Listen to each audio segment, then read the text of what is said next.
Texas boxing scene is here with Corpus Christi's next great one, the undefeated Xavier Nunez X. You back in the ring June 10th. How's camp going? How you feeling? It's going good.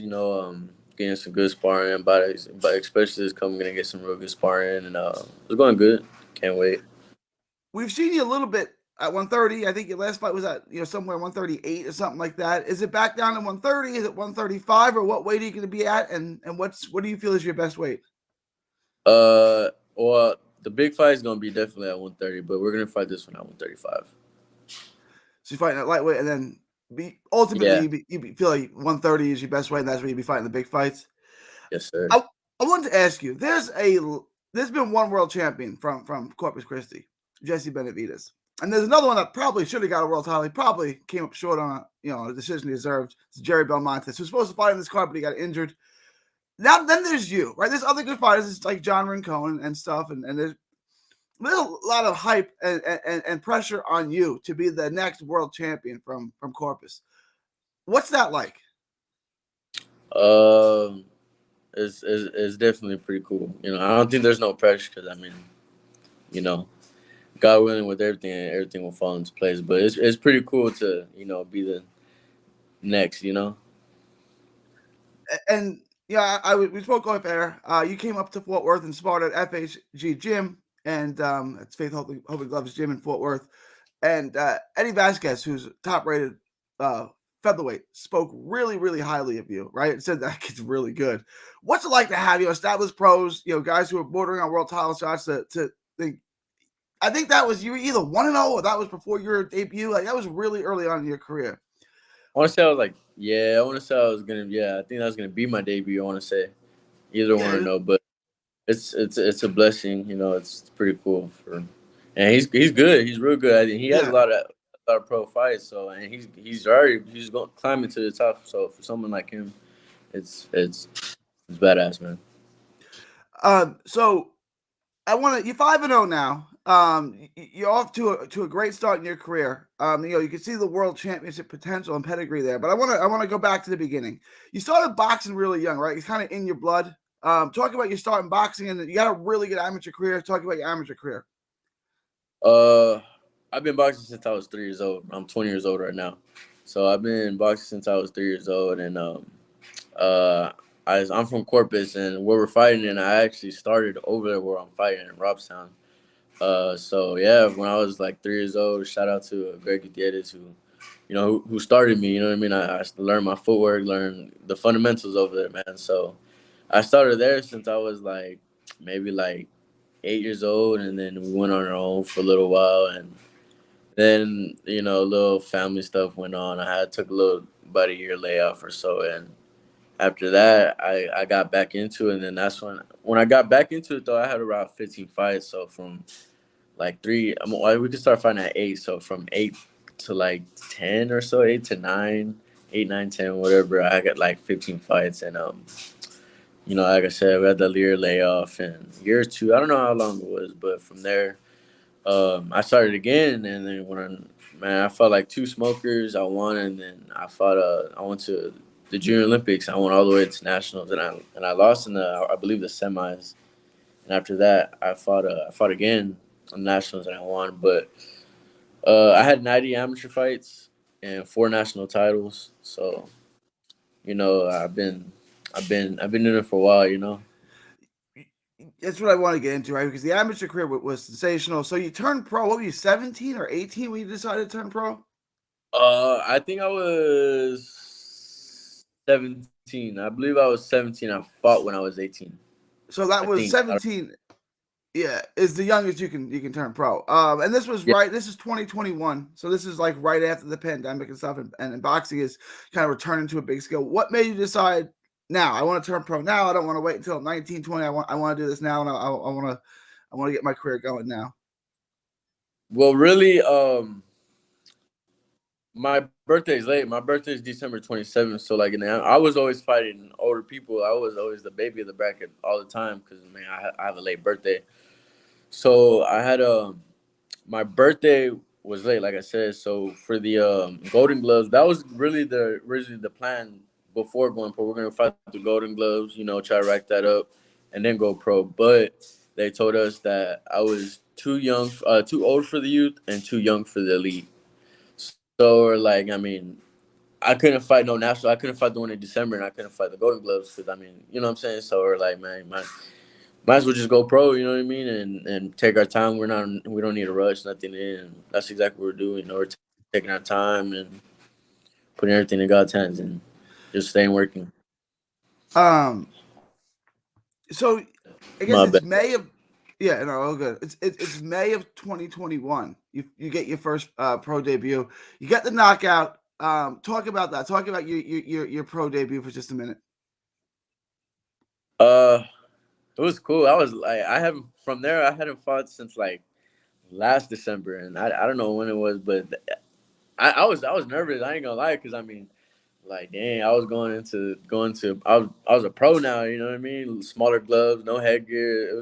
It's different. You know what I mean? It's not like the amateurs. You're kind of protected in a way, and I was nervous. Of course I believed in myself, but like I was real nervous. I had butterflies. But I was anxious too, and we got the job done, and did what I did, do what I do. You did. You got the first round knockout. Third round knockout to go 1-0, one knockout. I'm sorry, third round knockout. Then a couple months later, you bounce back. You come back. My alarm's going off at the AT&T Center on Charlo Castano 1. That card, Showtime card, AT&T Center San Antonio. You fight David Alfaro. What's it like that early? I guess you're still 18 at that time. Yeah, I mean, yeah. What's that like, fighting on a Charlo card at the AT&T Center where the Spurs play? Are you a Spurs fan? Of course, man. Spurs Nation. The Spurs fan, you fight at AT&T Center, 1-0. I mean, is that a dream come true? What's that like that early in your career, being able to do that? It was definitely a blessing. It was really cool. I wish I could have been on the big card, but it's still a blessing to be able to still be on the undercard. But it was cool, man. I liked it. I liked the lights, see my name up there. Like, man, it's only gonna get better from there. It's only gonna get bigger and better. But yeah, it was dope for sure. So you push, and you get the fourth round knockout, kind of late in the fourth round. I was there. I think it was the opening bout, right? It was the first bout or the second bout of the night. Yeah. First. You got the knockout. Did you get in that fourth round? Be like, man, I gotta get a knockout. I'm at the AT&T Center. I got this big venue. I want to get a knockout. To be honest, bro, I really like. I don't ever look for no knockouts, man. I like to mentally break you, and then once I see I can mentally break you, I'm physically break you. You know what I mean? So I don't ever go in looking in for a knockout. That's not my style. I like to, like I said, I like to break you down. I like to mentally make you feel like, dang, I can't do nothing. There's nothing I can do. So that's what I did, and I knew like I already broke him. You know what I mean? That fourth down, I knew what it was. He was done. So. Like I said, I don't go looking for knockouts, but I know I can break you down. And, once you break them down, they're going to fall. And so that's exactly what happened. I broke them down, and, it stopped. It was an impressive win. You're 2-0. And then, again, you come back a couple of months later, and you had this opponent, which no one knocks out. And I want to ask you about this. I talked to another guy, Alejandro Guerrero, Park Chop from Dallas, and he said it's the toughest guy's ever fought. I'm going to say his name wrong, probably. Michael Gaxiola. Am I saying that right? Yeah. How tough is that guy, and why can no one knock him out? I mean, you hit him with everything. I mean, you hurt him a bunch of times. I think you dropped him, right? How tough is that guy? I know I cracked him a few times. He is tough. I got something to say though. I feel like I could have stopped him. I could have did something. I had COVID like 3 weeks before that, bro. I had COVID, so like my energy wasn't really. Nobody knows that. I'm not even. But it ain't an excuse neither. I mean, I got the job done, But I feel like if I wouldn't have had COVID, I would have stopped it. I would have had it.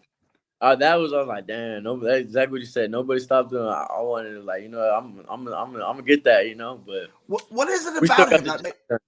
What is it about him that makes him so durable? And he can just, I mean, you can put him in a ring with like prime Mike Tyson. He goes the distance. Like, what about him is like so, like he has a lot of experience, man. He has a lot of he knows how to survive. You know what I mean? He knows what to do to make the show the ref like, oh, like, I got hit, but I'm good. You know what I'm saying? And it all comes with the ring experience, the pro experience. He knows what to do to make it seem like he's good. Deep down, I know he's a He's little hurting. hurt, but Yeah. he's showing the ref like, hey, I'm good. So I mean, props for him to that. He has. It definitely taught me a few things. You know what I mean? I learned a lot of little tactics. So now you're 3-0. I mean, you're really cooking. And then there's a layoff. You're out of the ring for a while. How you dealing with that? How you staying in shape and how you staying sharp? Because your comeback about a year later is really good. So what are you doing in that kind of downtime and how you staying sharp and in shape? Just staying in the gym. It was just little, we had to work on little business things. Just just business. That's all. We had to work on business things, but we stayed in shape. We're staying in the gym, and and like you said, we got to fight. So that's all it is. Just staying in the gym and ready for whatever. You came back, and I don't know if you know this. You fought King Marquise Stewart, right? I Yeah, think he's yeah, from yeah, Austin. You dropped him, I think, 4 times, right? And he yeah, made the distance. I think it was yeah. one in the third and 3 in the fourth. I don't know if you know this. You're a Spurs fan. I don't know if you ever got to watch the telecast. Keldon Johnson said, "I've never seen anyone get hit that hard." You're a Spurs fan. He's probably, for now, until they draft, Webby, he's the best player on the team. What's it like having Keldon Johnson talking about you like that? Man, bro, that's big bro right there, man. That's pretty dope. Especially like, man, he's an NBA player. You know what I mean? And talking shit is dope. It's dope as hell. It's dope. That's big bro, like I said. So let's go back to the fight, the King Stewart fight. You drop him it was a right hook, left hand, right at the end of the third round. He let him continue. Should the ref have let him continue? Was that basically the end of the fight? After the first one, after the Yeah, the first first drop, round, at the end of the third round, yeah. if I feel like it would have looked more.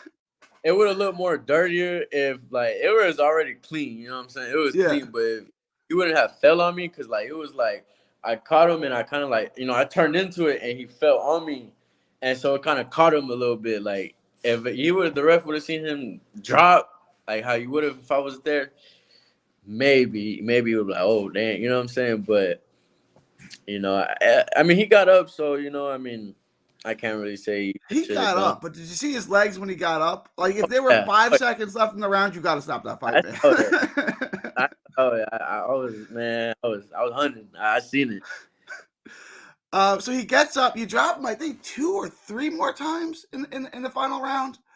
Um, are you just like, why are they letting this fight go on? Like, why like, why don't you stop this fight, Uh, ref? Like, Mark Lloyd. He's. I can't knock nothing from him. He's he's a a good ref. great, He's a good ref. Yeah. yeah, a great ref, and he knows what he's doing. You know what I mean? I trust the ref. So if he felt like, he know what he was doing, then of course, he's been there. I can't say he hasn't.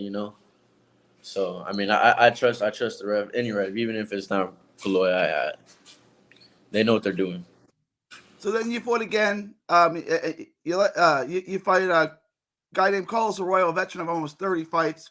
And you knock him out in the first round. That was a little above your natural weight. That's like you were at 138, I think. Talk about that fight. I think that was your most recent fight, right? Yeah, that was the last fight. Honestly, man, I was really surprised with that. Like, I didn't think I was gonna stop him that early. I thought he was gonna give up a fight. I mean, he has a lot of experience. You know what I mean? Like, actually, he has a lot of. They might not have a lot of wins, but they have a lot of experience. You know what I'm saying? So I assumed like he was gonna give a fight. You know what I mean? His other fights it look like he throws. But I mean, I guess not. You know. You blasted him out in a matter of seconds, right? I mean, Yeah. so now you're 5-0. You're fighting again on June 10th on the Reyna Promotions card, the last Reyna Promotions card. Like I said, Jesse Benavidez was there. Jerry Belmontes was there. What's it gonna be like to have? Alarm Oh, good. going Oh, off. good. Sorry. Oh, good. What's it like to have those guys watch? I mean, you're probably a little young It's, to remember to remember Benavidez, but you remember Belmontes, right? oh yeah, What's yeah. it? What? I really didn't remember. I didn't really know about Jesse until like when I won a national title. I was like, yeah, he's the last one. I was like, really? I checked him out. He's pretty. You know what I mean? I was like, Yeah. okay, I didn't know. But Jerry, I definitely know for sure. That's, in my era, that's the King of Corpus in my era. But it's a blessing, man. I was really hoping for the fight on Jerry. I wanted to see how people before a fight, before I fight, I go into kill mode. You know what I mean? Like it's a kill switch on me, and I would like to see how other people react before a fight. You know, and like act. You know, I was really hoping to see that in. All right, man. I have a lot of alarms. Uh, but yeah, I was really hoping to see that. And it's a blessing, man. It's really cool to live up in those standards. You know, to be in those standards, not live it, to be in those standards of the next. You know. And you don't feel any pressure, right? I mean, you don't feel any pressure Oh to, nah, man. that's Nah. good, right? I Because just there's a do what lot I of do, good. man. I'm sorry. What'd you say? My bad. I said, no, okay. There's a lot of good fighters right now coming out of Corpus. Like I said, there's John Rancone, Mark Buke. There's just a lot of good fighters coming out of Corpus right now. And you're kind of the one when they mention all the names, like that's the one. Like if someone's gonna get a world title, it's gonna have to be that kid, right? Like, but there's no pressure. I mean, even at 20 years old, you just take it. Nah, man. I trust God. You know, I put everything in God's hands, and taking our time. We don't need a rush, man. There's nothing in a rush. You know, everything. I've beaten a lot of top amateur prospects that are trying to rush. So seeing them trying to rush, and I ain't worried about nothing. I know my time will come. I know it will.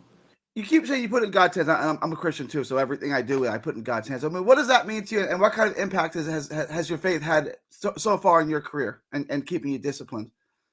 Man, I have a lot of faith. I like I said, we had that year left. I learned so much. You know what I mean? I learned how to be disciplined. There was so much during that journey. Even right now, I'm still learning a lot, and I'm just trusting God's process and everything. That's the sparring that I've been getting. Like going to Vegas, like all that was leading up to. It's all with the journey. You know what I mean? Just trusting the process, trusting God, and when He feels like I'm ready, I'll be ready. You know what I mean? You certainly done an excellent job preparing yourself. I want to talk to you a little about your style, right? Because your style's a little unconventional, right? You're southpaw, a hard-hitting southpaw. You throw a lot of lead right hooks, things like that. How would you describe your style in the ring? In amateurs, I was a boxer. I wasn't really fighting the way I fight now, but amateur ain't the professional. You know what I mean? That's that It's right. it's a whole it's a different world, different world. You know what I mean? It's not more. It's a lot more patience and getting the right shots and sitting down a lot now. So now I say I'm like a pressure boxer. I can bang with you and I can box. It just depends what fight I'm getting in. Lately, I've been trying to be more of a pressure boxer. You know what I mean? Not too much, just pressure, but being smart with it. You know what I mean? So, and picking the right shot. So I say a pressure boxer. Are you natural southpaw? Are you left-handed? Did everything? I'm right-handed. I'm Okay, I'm I'm I actually thought so because I've seen you use your right hand, and I was like, oh, okay, all right. yeah. See, a lot of people don't know that. A lot of people don't know, so they think that I'm going for. They need to watch out for my left, or they really need to watch out for my hook. But yeah, I'm Because your not. I'm power's in your right. right hand, right? Like because that lead right hook is really your best punch. Yeah, yeah. Yeah, my dad don't like that. My dad don't like. He likes why you use your left. That's the one. So is your Yeah, dad basically the one that got you started in boxing? Is he from a fighting family? I mean, because you started so young. Yeah. yeah. He doesn't come. He always loved boxing. He always loved boxing. So yeah. Uh, Xavier Nunez, you're back June 10th. Corpus Christi. What's it like being back? This is your first fight in Corpus Christi. What's it like having that hometown? I know you're a huge star there in your hometown. What's that like to, have your hometown? Well, you don't know yet, but what's it like being back fighting in your hometown where it all started? Man, bro, I was just thinking about it. Like, man, like I remember watching Jerry. I remember going to the fairgrounds as a kid, watching Jerry fight. Like, and now that's why I was hoping for, like Jerry to fight now. Like, health is wealth though. Um, Like I remember as a kid watching Jerry, going to the fairgrounds, going to the pro fights, and now I'm gonna be there, man. It's truly a blessing for us. It's dope, man. It's really dope. But it's gonna be some to watch. That's for sure. X, it was an honor. It's a pleasure to have you on. If you've not seen Xavier Nunez before, he's really something to watch. Future 130-pound world champion. Let me ask you that before 130-pound division. Is there a guy you got your eye on in that division who you want to? Anyone at 130 that you say I want to fight that guy? That you want to step up and really beat at 130? Man, I'm not even gonna lie.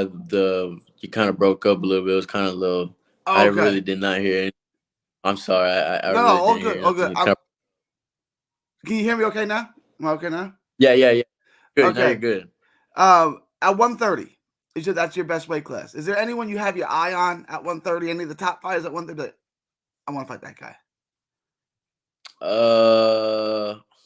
I mean, I really can't say that right now because I mean, by the time that I get my shot, it'll probably be somebody different. You know, it won't be the same guy. But nah, I don't really. I know what I can do. You know what I mean? Ain't nobody on my level. So when I'm there at that level, when I'm there, I'll be ready. So anybody want to smoke? You know, the smoke's always there.